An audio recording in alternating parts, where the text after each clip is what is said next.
Captain Jake Morrison stood on the bridge of the UES Columbia and watched the stars through the main window. His ship was small compared to the military vessels he once commanded on Earth, but it carried something more important than weapons. It carried hope. The Columbia was humanity's first ship capable of traveling between stars, and Jake felt the weight of that responsibility on his shoulders. Chief Engineer Lisa Rodriguez walked up beside him and pointed at a screen showing their current position. They had been traveling for 6 months since leaving Earth, heading toward Alpha Centauri to explore what might be humanity's first new home among the stars. The journey had been smooth so far, with no major problems with the experimental faster-than-light drive that Lisa and her team maintained every day. Communications Officer Ben Clark suddenly looked up from his station with surprise on his face. He had been monitoring all frequencies for any signs of intelligent life, something every human had dreamed of finding, but never really expected to happen so soon. Now his equipment was picking up signals that were definitely not natural phenomena or interference from their own ship. Jake walked over to Ben's station and listened to the strange patterns of sound coming through the speakers. The signals were clearly artificial, with mathematical sequences that no star or planet could produce naturally. This was it. Humanity had found proof that they were not alone in the universe. The moment every human had wondered about was happening right here, right now. Ben worked quickly to clean up the signal and determine its source.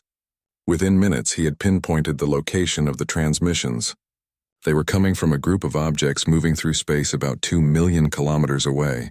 The objects were too far to see with normal cameras, but their heat signatures showed they were definitely artificial constructs, not asteroids or space debris. Lisa ran back to her engineering station to make sure all ship systems were running perfectly. She knew that whatever they were about to encounter, the Columbia needed to be ready for anything. The crew of 60 humans aboard the ship had trained for this possibility. But training was very different from actually meeting beings from another world. Jake ordered Ben to send a standard greeting message toward the unknown objects. They had prepared this message carefully back on Earth, using mathematical concepts and basic physics that any intelligent species should understand. The message identified them as peaceful explorers from the planet Earth, who wanted to establish friendly contact with other intelligent life. The response came faster than anyone expected. Instead of mathematics or peaceful symbols, the incoming message was clearly a command. Ben's translation software struggled with the alien language, but the meaning became clear within a few minutes. The aliens were ordering the Columbia to stop moving and prepare to be boarded. There was no request or negotiation in their words, just a direct order given to what they apparently saw as an inferior species. Jake felt his military training take over. During his years commanding naval vessels on Earth, he had learned to recognize threats and respond appropriately. The tone of the alien message was not that of explorers meeting other explorers. It was the tone of predators who had found what they considered easy prey. Through the long-range cameras, the crew could now see the alien vessels approaching. There were 5 of them, each one much larger than the Columbia and clearly designed for combat rather than exploration. Their hulls were dark and angular, with weapon ports visible even from this distance. These were not peaceful explorers like the humans. These were warships. The lead alien vessel sent another message, this time with visual components. The alien who appeared on the screen was reptilian in appearance, with scales instead of skin and eyes that looked cold and calculating. He identified himself as Commander Zektar of the Viridian Empire, and repeated his demand for immediate surrender. He spoke as if he had done this many times before with other species who had no choice but to obey. Jake made a decision that would change the course of human history. Instead of surrendering or fleeing, he ordered Ben to send a polite but firm response. Jake identified himself as a representative of Earth and humanity, claimed the Alpha Centauri system under human jurisdiction, and requested that the Viridian vessels withdraw from what was now human space. The alien commander's reaction was visible even across the communication link. Zektar seemed genuinely surprised that any species would dare to make demands of the Viridian Empire. He had clearly expected immediate submission, as he had probably received from every other species he had encountered in the past. Lisa monitored the alien ships as they moved closer to the Columbia. Her sensors showed that their weapons were much more advanced than anything humans possessed, but she also noticed something interesting. The alien ships moved in very predictable patterns, as if they were following some kind of manual or textbook. Their formation was perfect but rigid, with no adaptation to the specific situation they were facing. Commander Zektar's next message was much less polite. He announced that humanity had 30 seconds to surrender, or his ships would disable the Columbia and take its crew as prisoners. He seemed confident that this threat would be enough to make the humans submit, just as every other species had done when faced with Viridian military power. Jake looked around the bridge at his crew. Every human face showed the same expression of determination he felt himself. They had not traveled this far from home just to become slaves to the first aliens they met. Earth had sent them to the stars to find humanity's place among the other intelligent species of the galaxy, not to surrender that place before they had even claimed it. The countdown reached 0, and the Viridian ships opened fire. But instead of the overwhelming attack they expected, the aliens found themselves facing something they had never encountered before. Jake Morrison and his crew were about to show the galaxy what happened when you underestimated the species that had clawed its way up from the bottom of Earth's food chain through pure stubbornness and refusal to give up. News of the encounter between humans and the Viridian Empire spread through the galaxy faster than anyone could have predicted. The Galactic Council, a loose group of over 300 different species, received reports about the strange new race that had actually fought back against one of the most powerful military forces in known space.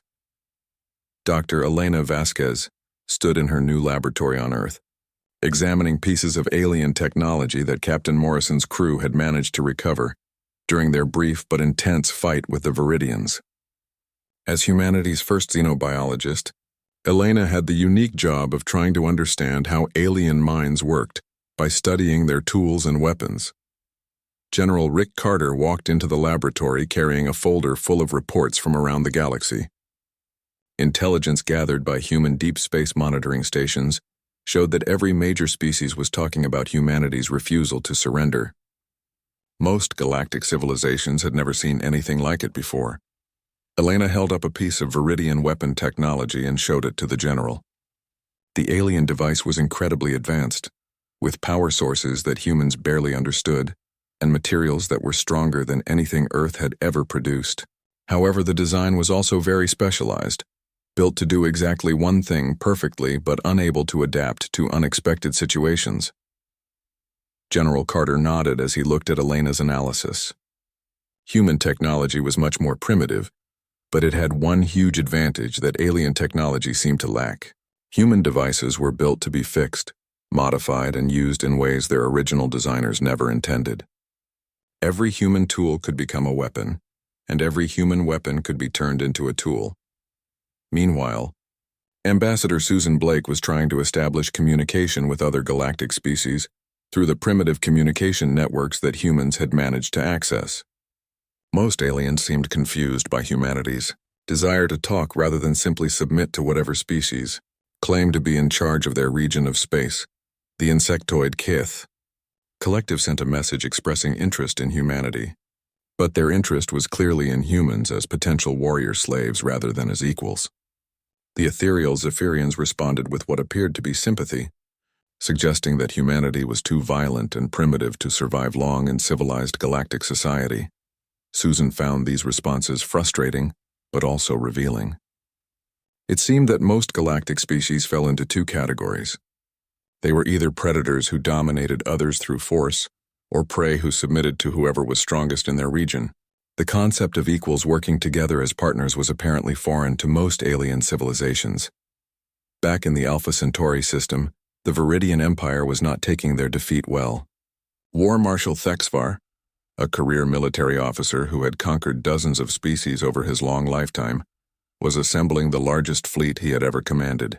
The loss of face from being defeated by an unknown species was something the Viridian military could not tolerate. Thexvar studied reports about the human fighting style and found it both fascinating and disturbing. Humans had used their own ship's maintenance equipment as weapons, turning industrial tools into improvised guns and explosive devices. They had rammed small cargo shuttles into Viridian vessels, sacrificing their own people to damage enemy ships. Most shocking of all, they had continued fighting even when their situation was hopeless. The War Marshal had fought many different species over the years, and they all followed the same basic pattern when faced with superior force. They either surrendered immediately or fought according to established military doctrine until defeat became inevitable. Humans did neither. They seemed to view every setback as just another problem to solve, rather than as a sign that they should give up. On Earth, President Maria Santos authorized the largest military construction project in human history. Admiral Dan Foster, recently promoted from his position commanding Earth's orbital defense platforms, was given unlimited resources to build humanity's first true space combat fleet. The ships they were designing would be unlike anything the galaxy had ever seen. Unlike alien vessels that were built for specific roles and functions, human warships were designed with modular systems that could be quickly reconfigured for different missions. A cargo transport could be turned into a troop carrier or a mobile repair facility. A scientific research vessel could become a hospital ship or a communications relay. Every human ship was built to be many different ships depending on what the situation required. Dr. Alice Turner, leading Earth's new xenopsychology department, made a disturbing discovery while studying communications from various galactic species. Most alien civilizations appeared to have been selectively bred or evolved into highly specialized roles within larger empires. Individual aliens were extremely good at their designated functions but seemed unable to adapt when faced with unexpected challenges. Alice's research suggested that humans retained something most galactic species had lost over millions of years of controlled evolution. Humans could still adapt to any situation, learn any skill, and find creative solutions to problems they had never encountered before. This adaptability, which humans took for granted, was apparently almost unique in the galaxy. The Karathi Federation, a group of species that had been dominated by the Viridians for over 1,000 years, secretly sent a message to Earth expressing admiration for humanity's resistance. They could not openly support the humans without risking Viridian retaliation, but they began providing intelligence about Viridian fleet movements and military capabilities. Other species were also watching humanity's response with great interest. The Stellar Merchants Guild saw potential profit in human ingenuity and unpredictability. Several minor civilizations that had been forced to pay tribute to larger empires began questioning whether they really had no choice but to submit to their oppressors. Elena Vasquez made another important discovery while examining Viridian communication equipment. Alien technology was not just specialized in its functions, it was also designed with built-in limitations that prevented unauthorized modifications or improvements. Every device contained systems that would shut down if anyone tried to change its basic programming or combine it with technology from other sources. This explained why galactic technology had remained relatively stagnant for thousands of years. Each species was locked into using only the tools and methods that their rulers allowed them to have. Innovation was actively suppressed to maintain existing power structures. General Carter realized that this gave humanity another significant advantage. Human engineers and scientists were trained to experiment, modify, and improve everything they worked with. They automatically looked for ways to make things better, faster, or more efficient. This drive to constantly innovate was apparently considered dangerous by most galactic civilizations. Admiral Foster reviewed intelligence reports about the approaching Viridian fleet and smiled grimly. War Marshal Thexfar was bringing over 200 ships to destroy humanity, confident that superior numbers and technology would guarantee victory. The Viridian commander had no way of knowing that he was about to face an enemy that had spent its entire evolutionary history learning how to win fights against opponents that were bigger, stronger, and better armed. Susan Blake received a final diplomatic message from the Viridian Empire before communications were cut off completely. The message was simple and direct. Humanity had one last chance to surrender unconditionally and accept slavery, or face complete annihilation. There would be no negotiation and no mercy for the species that had dared to resist the established order of the galaxy. President Santos called a meeting of Earth's leadership to discuss the Viridian ultimatum. The choice was clear. Humanity could submit to alien rule and probably survive as a slave species, or they could fight against impossible odds for the right to remain free. Every person in the room knew what the answer would be, because they understood something about humanity that the aliens did not. Humans would rather die free than live as slaves. The Viridian war fleet arrived at the edge of Earth's solar system like a dark cloud blocking out the stars. Over 200 alien warships moved in perfect formation toward the small blue planet that had dared to defy their empire. War Marshal Thexvar stood on the bridge of his flagship and expected to see a primitive world ready to beg for mercy. Instead, he found something that no Viridian commander had ever encountered before. The space around Earth buzzed with activity that made no sense according to any military doctrine he had ever studied. Hundreds of small objects moved in seemingly random patterns throughout the solar system, while larger structures had been built in positions that served no obvious strategic purpose. Captain Lisa Chen commanded the UES Defiance, one of the fastest ships in humanity's new fleet. Her orders were simple but almost impossible. She had to keep 12 alien heavy cruisers busy long enough for other human ships to get into position for the real attack. Lisa looked at her crew of 30 brave volunteers and wondered if any of them would live to see another sunrise on Earth. The Viridian fleet opened the battle by firing their most powerful weapons at what they assumed were the main human defensive positions. Massive energy beams struck the asteroid mining platforms that humans had positioned throughout the solar system. The aliens expected to see these structures explode and fall apart under their overwhelming firepower. Instead, the mining platforms absorbed the energy and used it to power weapon systems that the Viridians had never seen before. Elena Vasquez and her engineering teams had figured out how to combine human adaptability with captured alien technology. The result was hybrid weapons that were more powerful than anything either species had created alone. Lisa Chen's squadron attacked the Viridian formation from an angle that military textbooks said was impossible. Her ships came in low and fast, using the gravity of planets and moons to increase their speed beyond what their engines should have been capable of achieving. The aliens found themselves under attack from directions their defensive systems were not designed to handle. But the humans were not just using unconventional tactics. They were also doing things that violated every rule of civilized warfare that the galaxy had followed for thousands of years. Ben Clark, now commanding a communication ship, began broadcasting human music across all frequencies during the battle.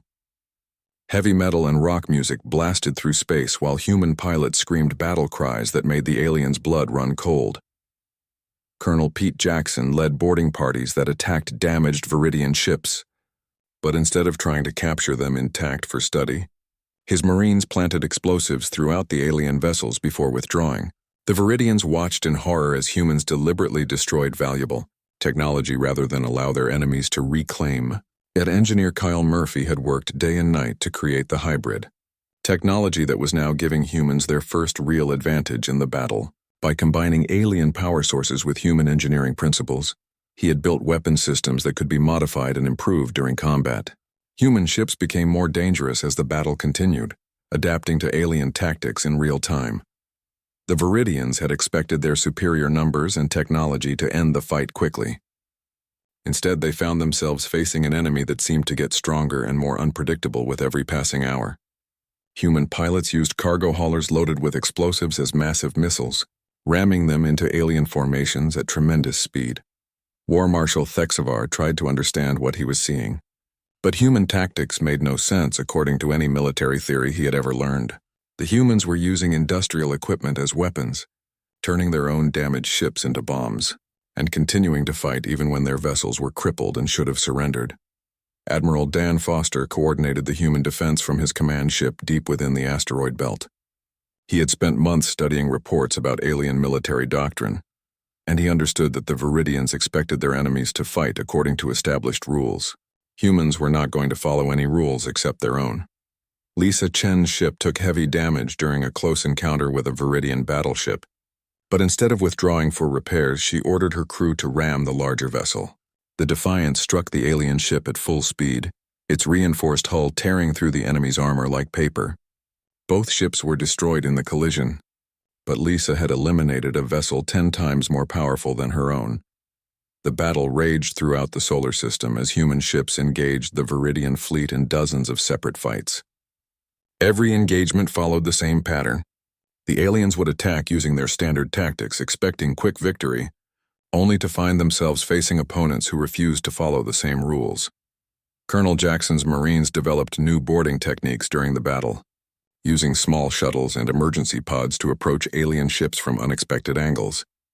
Instead of trying to fight their way to the bridge or engine rooms, They targeted life support systems and power distribution networks, forcing entire alien crews to abandon their vessels. Kyle Murphy's engineering teams worked frantically to upgrade human weapons and defenses using technology salvaged from destroyed Viridian ships. Within hours of each engagement, human vessels would emerge from repair facilities with improved capabilities that incorporated lessons learned from the most recent battles. The psychological impact on the Viridian forces was devastating.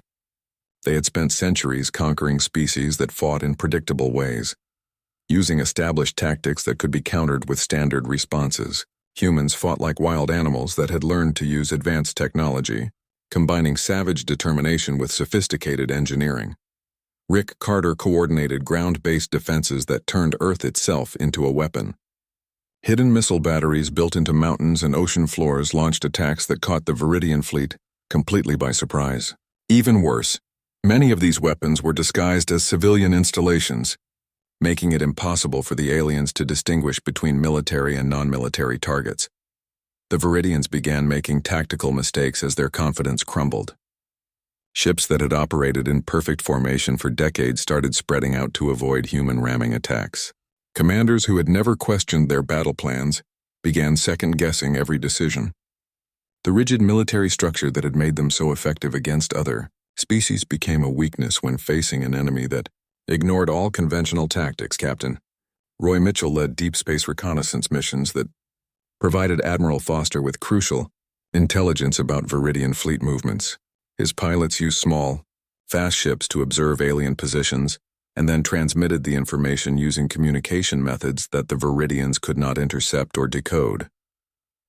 As the battle entered its second day, War Marshal Thexvar realized that his invasion force was being systematically destroyed by an enemy that should have been helpless against Viridian military might. Human ships that were individually weaker than his own vessels were winning through teamwork, creativity, and sheer bloody-minded refusal to admit defeat. The turning point came when Engineer Murphy successfully modified captured Viridian shield technology to work with human power systems. Suddenly, human ships were protected by defensive barriers that were nearly impossible to penetrate, while their hybrid weapons could slice through alien armor like it was made of paper.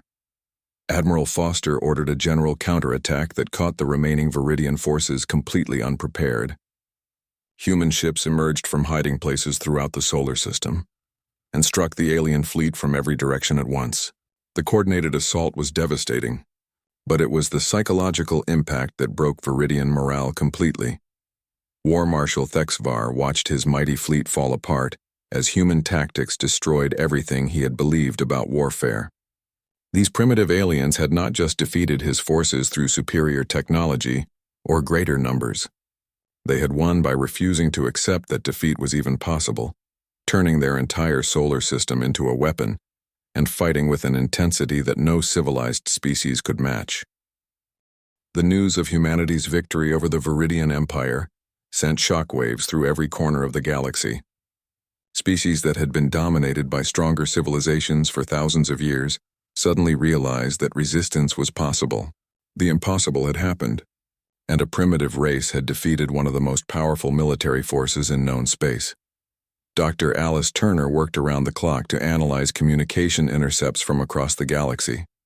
Her xenopsychology team had identified a pattern that explained why humans were so different from other galactic species. Most alien civilizations had been selectively bred or evolved over millions of years to fit specific roles within larger empires.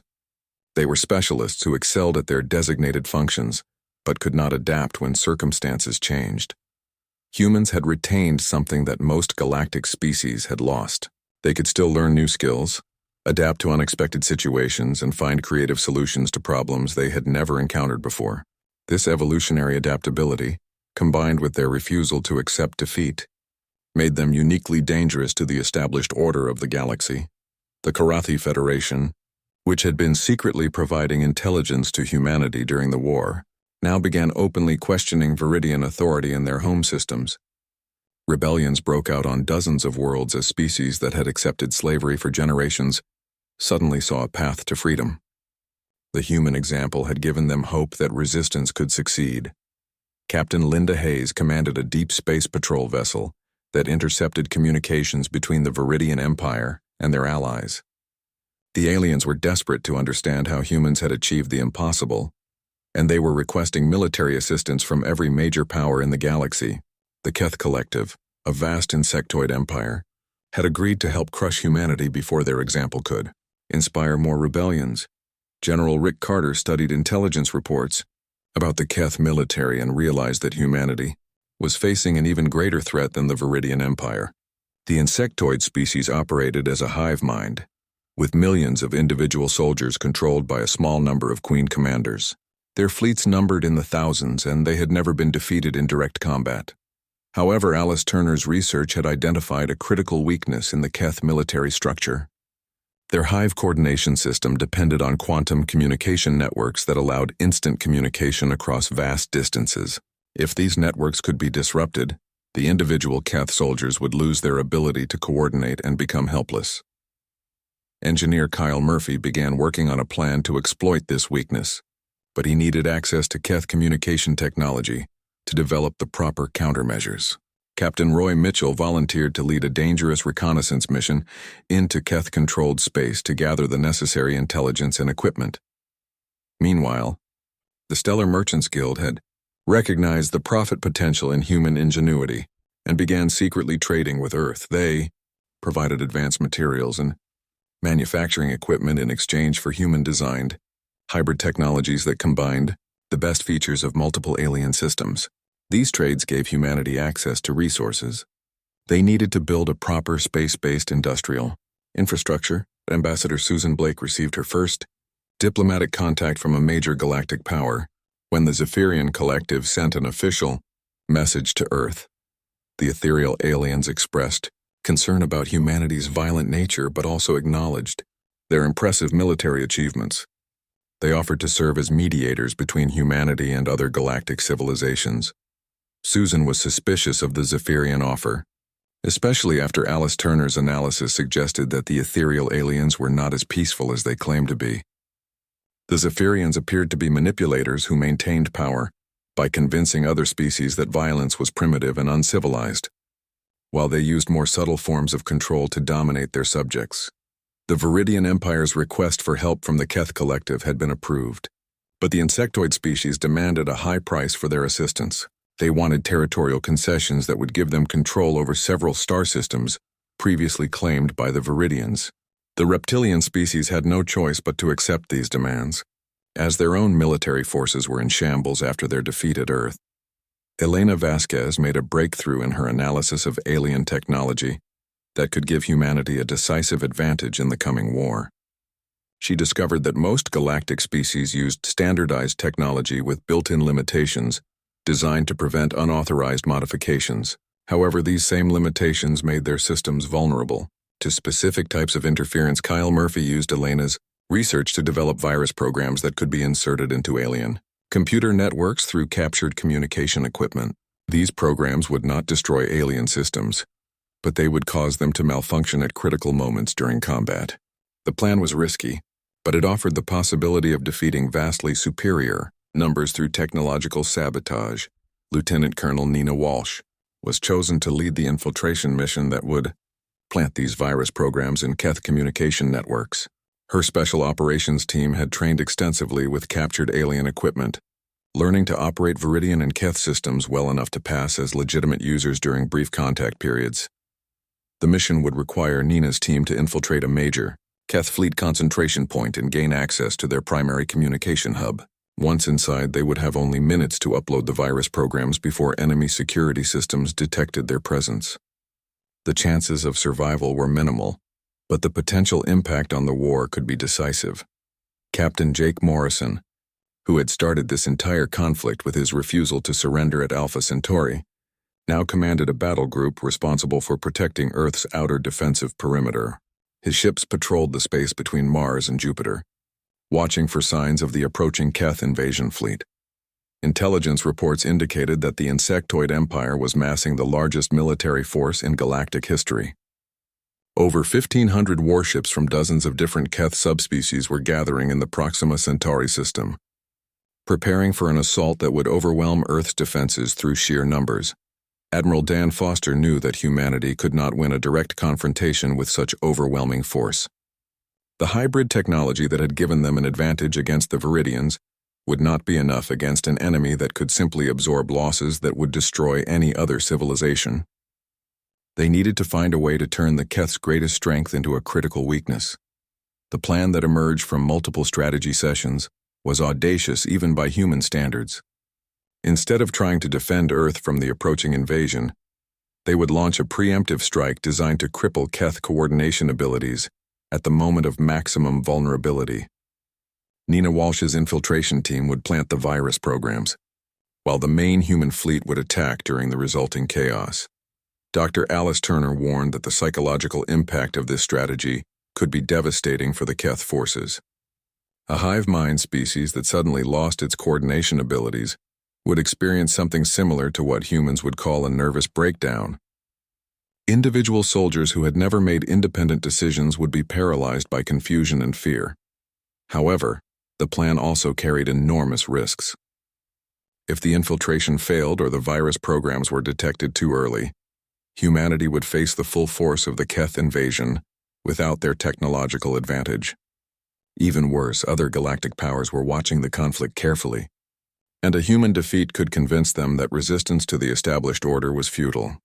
President Maria Santos approved the mission despite its risks, because the alternative was certain destruction. Humanity had come too far to surrender now, and they had inspired too many other species to give up without fighting.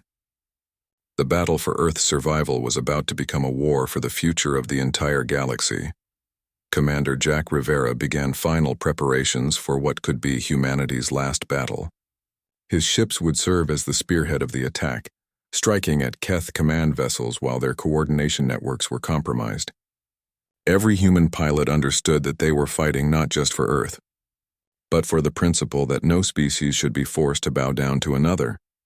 The galaxy held its breath as two very different philosophies prepared for a final confrontation. On one side stood the established order of domination and submission that had ruled for millions of years. On the other side stood humanity and their growing alliance of species who believed that freedom was worth any price. The final battle began in the Proxima Centauri system, where 3 massive alien fleets had gathered to end the human threat forever. Over 1,500 Keth vessels filled space like a dark swarm, supported by the remaining Viridian warships, and reinforcements from a dozen other species that feared human influence spreading throughout the galaxy.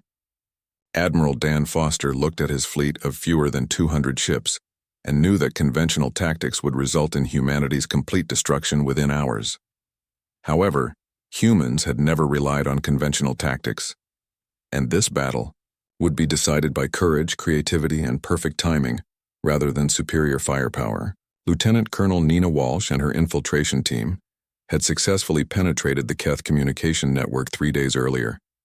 Their virus programs were now dormant within the alien systems, waiting for the activation signal that would turn the enemy's greatest advantage into their most critical weakness. Commander Jack Rivera led the first wave of human attackers toward the massive alien formation. His pilots flew ships that had been modified with every piece of hybrid technology that Kyle Murphy's engineering teams could develop. Each vessel carried weapons that combined human adaptability with alien power sources, creating combinations that no enemy had ever faced before. The Keth fleet moved to intercept the approaching humans with the perfect coordination that had made them invincible for millions of years. Thousands of individual ships operated as a single organism, responding to threats with instantaneous precision that no conventional military force could match. Then Nina Walsh activated the virus programs. The effect was more devastating than anyone had dared to hope. Across the entire Keth fleet, communication systems began feeding false information to individual ships while disrupting the quantum networks that linked their hive minds together. Within seconds, the perfectly coordinated swarm became a confused mob of individual vessels with no idea what they were supposed to be doing. Jack Rivera's attack struck the enemy formation at the moment of maximum chaos. Human ships tore through. Keth defensive lines that no longer existed as individual alien vessels began firing at each other in their confusion. The sight of the mighty insectoid fleet destroying itself was beyond anything the watching galaxy had ever imagined possible. Captain Linda Hayes led her squadron in a desperate assault against the Viridian command ship that carried War Marshal Thexvar. The reptilian commander was trying to coordinate a retreat, but his forces were trapped within the expanding zone of Keth chaos. Linda's ship took heavy damage from defensive fire, but she managed to cripple the enemy flagship's engines before her own vessel exploded. The psychological impact of watching their own coordination networks turn against them broke the Keth forces completely. Species that had never experienced independent thought suddenly found themselves alone in their ships with no guidance from their queen commanders. Many simply shut down their weapons and stopped fighting, overwhelmed by the terrifying experience of having to make their own decisions. Admiral Foster seized the opportunity to concentrate his remaining forces against the Viridian survivors. The reptilian species had spent centuries conquering others through superior technology and rigid military discipline, but their doctrine crumbled when faced with an enemy that refused to follow predictable patterns. Captain Roy Mitchell's reconnaissance ships reported something that changed the entire nature of the battle. A massive fleet was approaching from the outer system, but these were not enemy reinforcements. The Stellar Liberation Front, composed of dozens of species that had been inspired by human resistance, had arrived with over 300 ships of their own. The former subjects of the Viridian Empire had spent months preparing for this moment, building weapons and training crews using techniques learned from studying human tactics. They were not as experienced as their human allies, but they fought, with the desperate determination of slaves who had finally found the courage to strike back at their oppressors. The arrival of the Liberation Front fleet completed the psychological destruction of the remaining alien forces. War Marshal Thexvar, commanding from a crippled flagship, watched his mighty armada fall apart as species he had dominated for decades turned their weapons against him. The established order of the galaxy was collapsing before his eyes, but the most shocking moment of the battle was yet to come. Long-range sensors detected another fleet approaching the combat zone, and initial scans suggested these were human reinforcements from Earth. However, when the new arrivals came close enough for visual identification, the truth was far more significant than anyone had expected. The approaching vessels were not military ships. They were civilian transports, cargo haulers, and passenger liners that had been hastily converted for space travel. Aboard these ships were not soldiers, but ordinary humans who had volunteered to join the fight. Families, elderly citizens, and even children had come to stand with their military forces in humanity's darkest hour. The sight of human civilians, willing to face almost certain death rather than accept defeat, shattered the morale of every surviving alien force. Most galactic species maintained strict separation between their military castes and civilian populations, but humans saw the defense of their species as everyone's responsibility. Dr. Alice Turner, aboard one of the civilian vessels, broadcast a message to all alien forces explaining humanity's position. Humans did not fight for conquest or domination, but for the simple principle that every intelligent species deserved the right to determine its own fate. They offered surrender terms that were unprecedented in galactic history, promising fair treatment and freedom for any enemy who laid down their weapons. The response was immediate and overwhelming. Thousands of individual Keth ships surrendered rather than continue fighting in their confused and leaderless state. Viridian commanders who had never contemplated defeat began ordering their forces to stand down. Even species that had initially supported the campaign against humanity switched sides when they realized the true nature of the conflict. War Marshal Thexvar became the last holdout, commanding a small group of vessels that continued fighting long after the battle had been decided. His final message to the human fleet was both a surrender and a warning. He acknowledged humanity's victory, but predicted that other galactic powers would never accept the changes that humans were bringing to the established order. Ambassador Susan Blake took charge of the surrender negotiations, establishing principles that would reshape galactic politics for generations to come. Instead of demanding tribute or territorial concessions, humans offered partnership agreements that treated former enemies as equals. The concept was so foreign to most alien species that it took days of explanation before they understood what was being proposed. The aftermath of the battle saw rapid changes throughout the galaxy as news of the human victory spread to every inhabited system. The Galactic Council, previously dominated by a few major empires, was restructured to give equal representation to all member species regardless of their military or economic power. Elena Vasquez led scientific exchange programs that shared human technology with other species while learning from their own unique developments. The combination of human adaptability with alien specialization created technological advances that benefited everyone involved. Kyle Murphy established the first joint human-alien engineering teams, working on projects that neither species could have accomplished alone. These collaborations produced starships, weapons, and industrial systems that represented entirely new approaches to solving complex problems. Captain Jake Morrison was chosen to command humanity's first permanent base outside the solar system, established on a world that the humans named New Frontier. The base served as both a military outpost and a symbol of humanity's commitment to exploring the galaxy as partners rather than conquerors. General Rick Carter worked with former enemy commanders to develop new military doctrines based on cooperation rather than domination.